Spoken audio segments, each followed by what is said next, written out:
I command, the poster read. The title was confusing, but the fine print underneath gave context to the ominous communication. A message that, while short and concise, defined the next evolution of Persian politics and changed the trajectory of the country forever. February 21st, 1921 began like any other, with winter's chill deepened by a brisk breeze and overcast skies. Tehran, within a brief span, had witnessed monumental change. A constitutional revolution, the establishment of a parliament, a civil war, a world war, and the constant threat of foreign invasion. The city had become a shadow of what it once was, its people grappling with its challenges of daily survival and the monarchy anxious about the potential fall of their long-standing dynasty. If you had asked any ordinary person in the city, they would have said that they'd seen everything there was to see. But to their surprise, their shared memory was about to become even more complicated.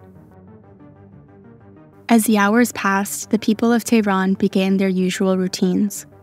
They woke up, ate their food, and headed out to work, where an unexpected sight awaited them.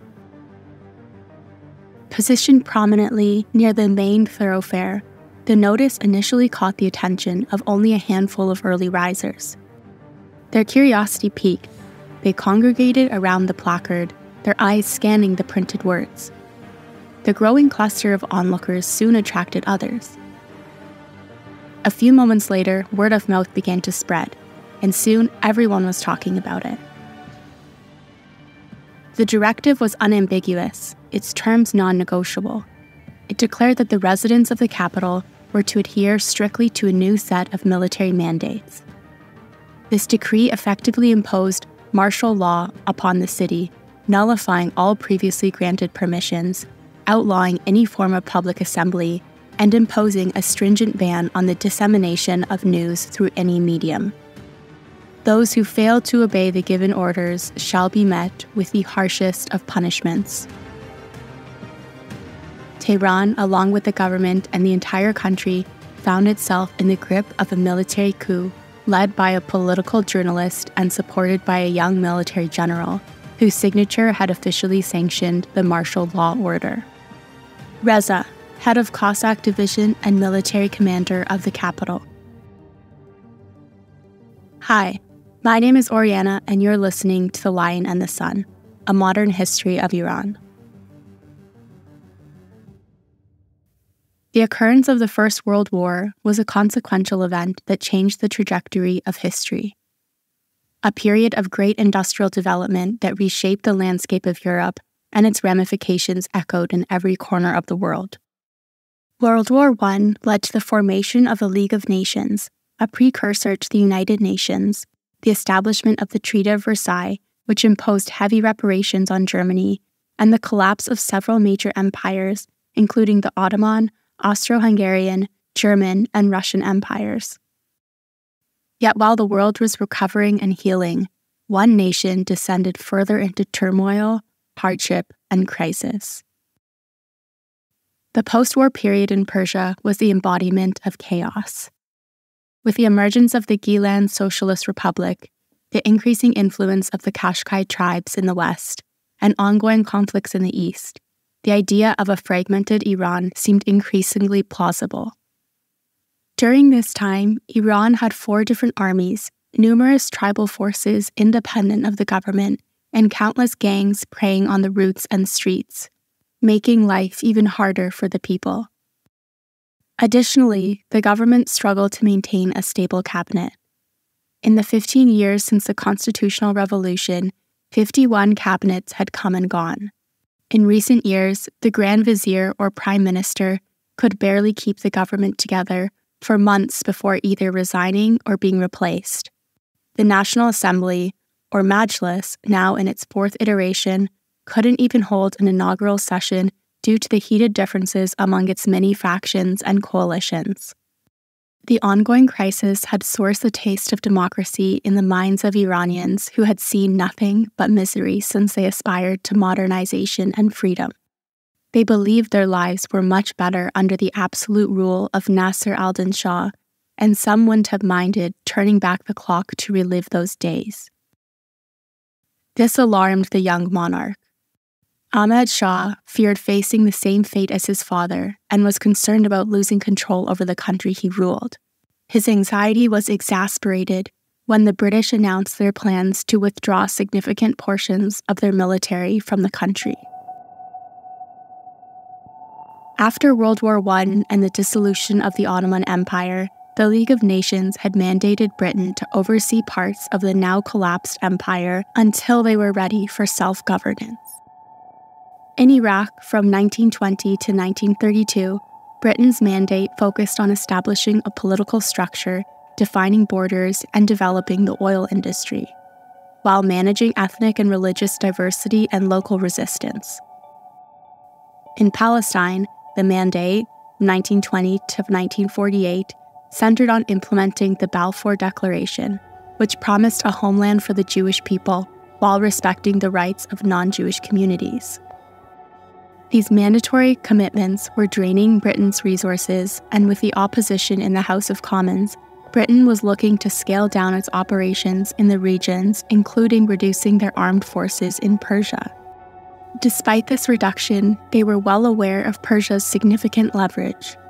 From its vast oil fields to its strategic positioning near India, Britain had to find a way to maintain its influence.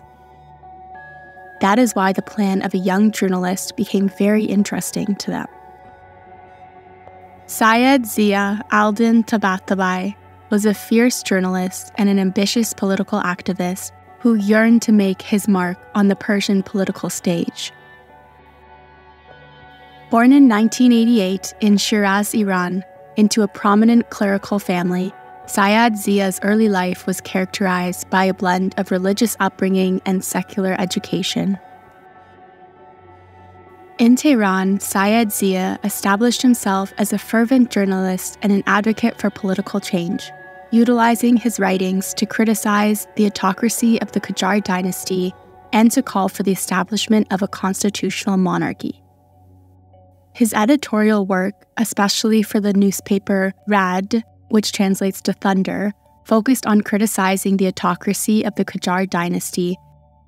Sayyed Zia was mentored by Vosouk al-Douleh and was used as his proxy to advocate the ratification of the 1919 agreement. As mentioned in the previous episode, the 1919 agreement between Britain and Iran was intended as a mutual collaboration and partnership between the two nations.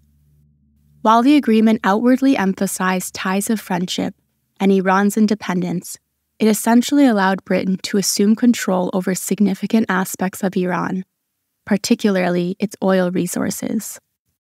Sayyed Zia's advocacy for the agreement helped strengthen the relationship between him and the British government, so much so that even after Vosouk al-Douleh was removed from his position, he remained in contact with the British. Sayyed Zia was in the midst of formulating a strategy to rescue Persia from chaos and stabilize its crumbling government. During this time, he wasn't alone in considering a coup to shift the country's power dynamics.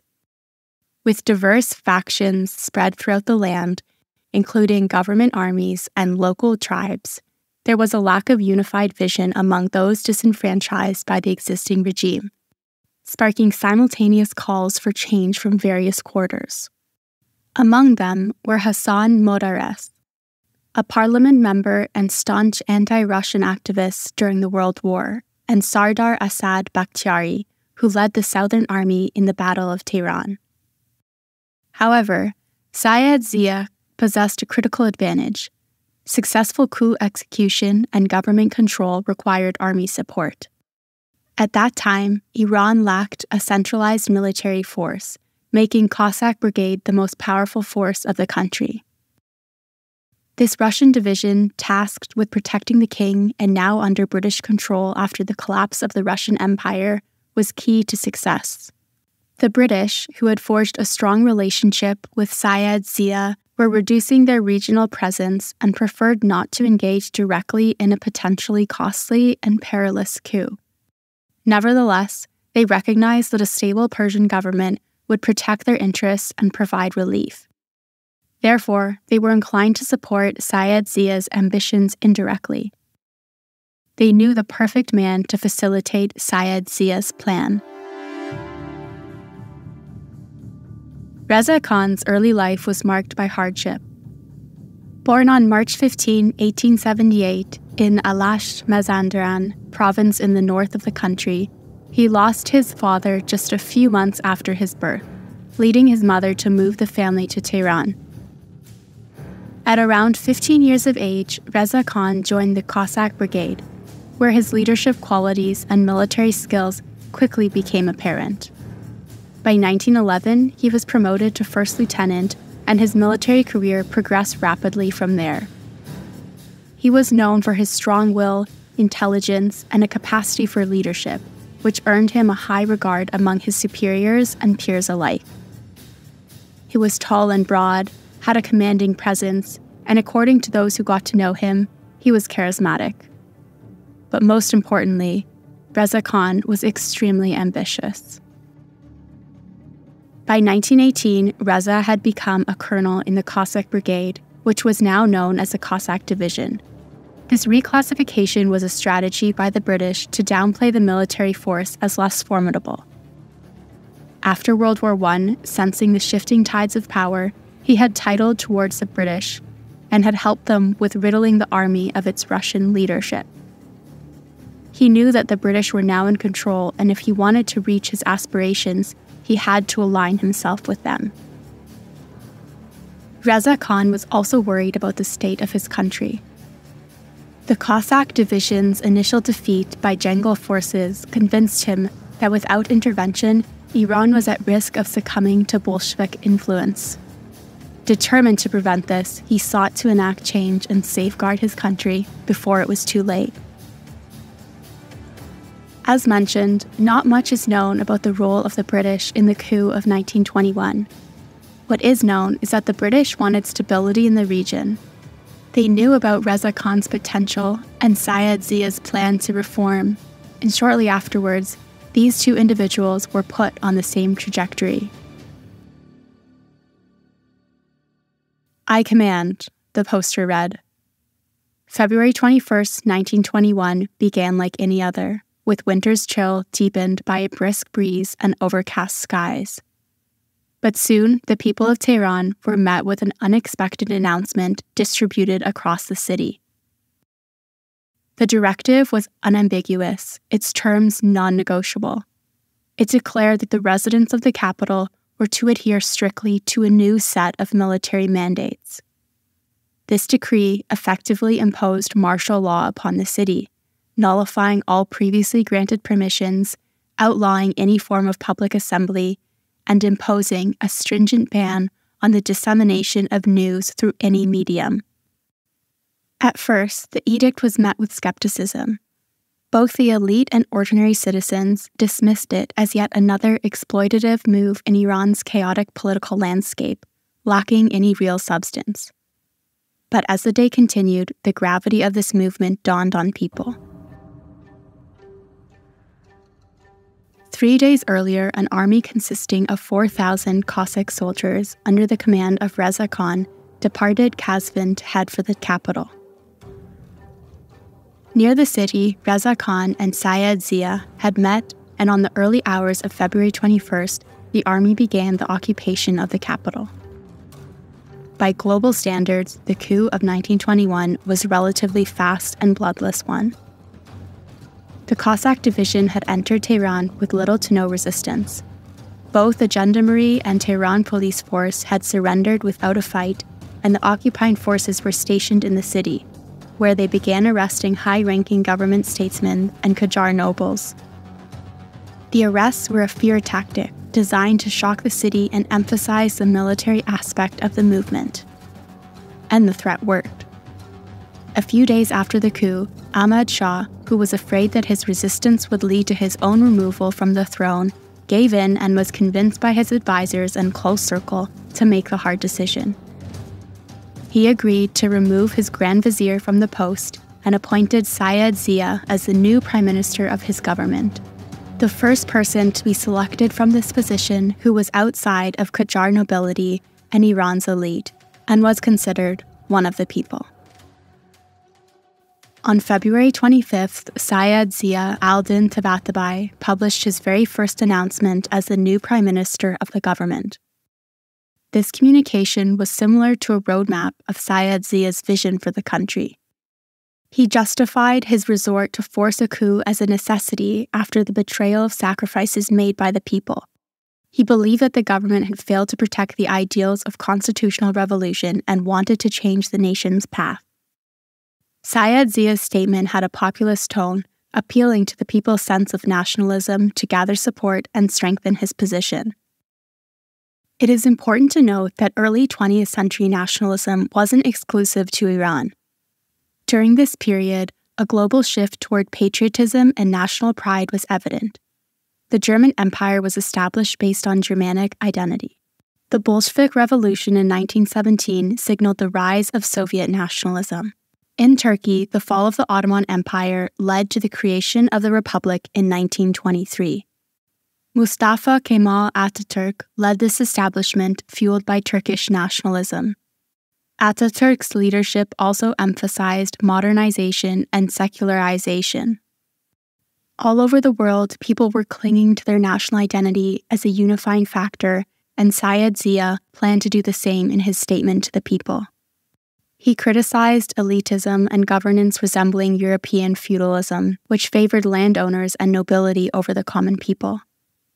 He focused on national security, improving domestic revenue, and raising the standard of living for working people. He vowed to fight against the high inflation, food shortage, and improve the state of Iranian cities, especially the capital. In terms of foreign policy, Sayyed Zia adopted a cautious approach, advocating for Persia's peaceful coexistence with its neighbors while ensuring they did not interfere in the nation's internal affairs. He later criticized the 1919 Anglo-Persian Agreement as detrimental to Persian interests, backtrailing his initial support for the treaty a few years earlier.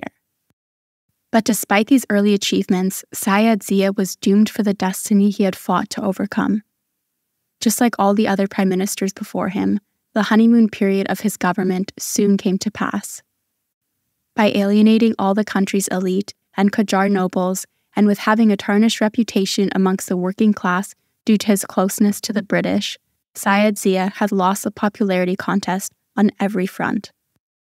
Soon, the British discovered that having a man loathed by both the upper and working class was not so useful in keeping peace and stability in the region, and withdrew their support for this reporter turned politician. On May 25, 1921, after a verbal argument with Ahmad Shah, Sayyed Zia was removed from his position and was banished from the country.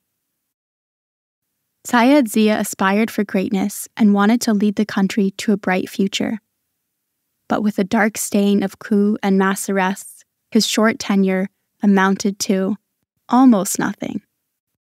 While Sayyed Zia's entire cabinet was overshadowed by these events, there was one person who managed to emerge from the situation stronger and more popular than before. After capturing the capital, Reza Khan assumed the new title of Sardar Sepa, meaning the head of the army. In less than a year, he gained control of the entire Cossack division and soon merged it with Iran's local troops, gendarmerie, and the city police. Iran finally had a unified army, and its control was in the hands of Reza Khan. One of the first international actions of Sayyed Zia's government was the signing of the Russo-Persian Treaty of Friendship, a mere 5 days following the coup. This treaty, which demanded the withdrawal of all Bolshevik forces from northern Iran, marked a significant milestone.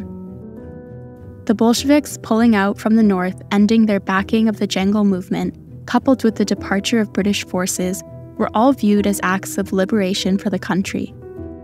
By this time, Reza Khan, who had risen to the position of war minister, was widely credited for these accomplishments.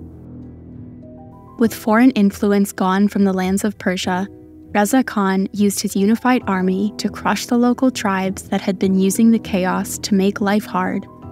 And soon, peace was once again felt within the cities of Iran.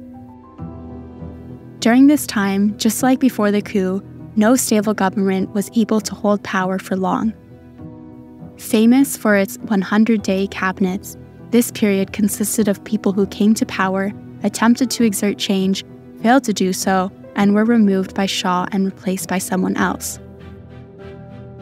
The only constant across all these 100-day cabinets was the presence of Reza Khan as the Minister of War.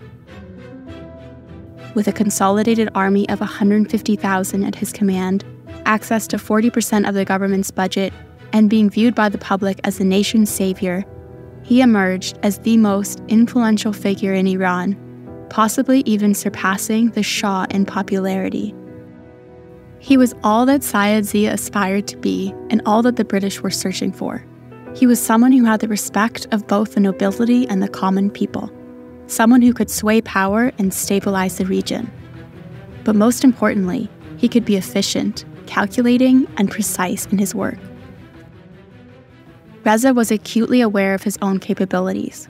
More than just a military general leading troops, he was strategic and pragmatic, and his ambitions soared higher. His influence outshined any temporary prime minister. That's why, in October 1923, when Ahmad Shah offered him the chance, he didn't hesitate to step up as the country's prime minister. Yet for Reza, that position was just a stepping stone. He harbored even grander visions. He wanted to be the unrivaled leader of his country, to awaken Persia's full glory. In the season finale of The Lion and the Sun, we'll see how Reza Khan stages another coup, this time aiming for the entirety of the Qajar dynasty and how he becomes the undisputed ruler of his country. Thank you for joining me on this episode of The Lion and the Sun. To learn more about the events and people mentioned in this episode, please visit our website at thelionandthesun.org. If you also want to see supporting photos, timelines, and character guides, you can follow us on Instagram and TikTok, and for early access to episodes and other perks, you can join our Patreon. The links are in the description. If you like this episode and our show so far, don't forget to rate the podcast and leave us a review on Apple Podcasts, Spotify, or wherever you listen to us from. Your feedback will help us improve and bring you even more engaging content in the future. My name is Oriana, and I'll see you in 2 weeks. Thanks for listening.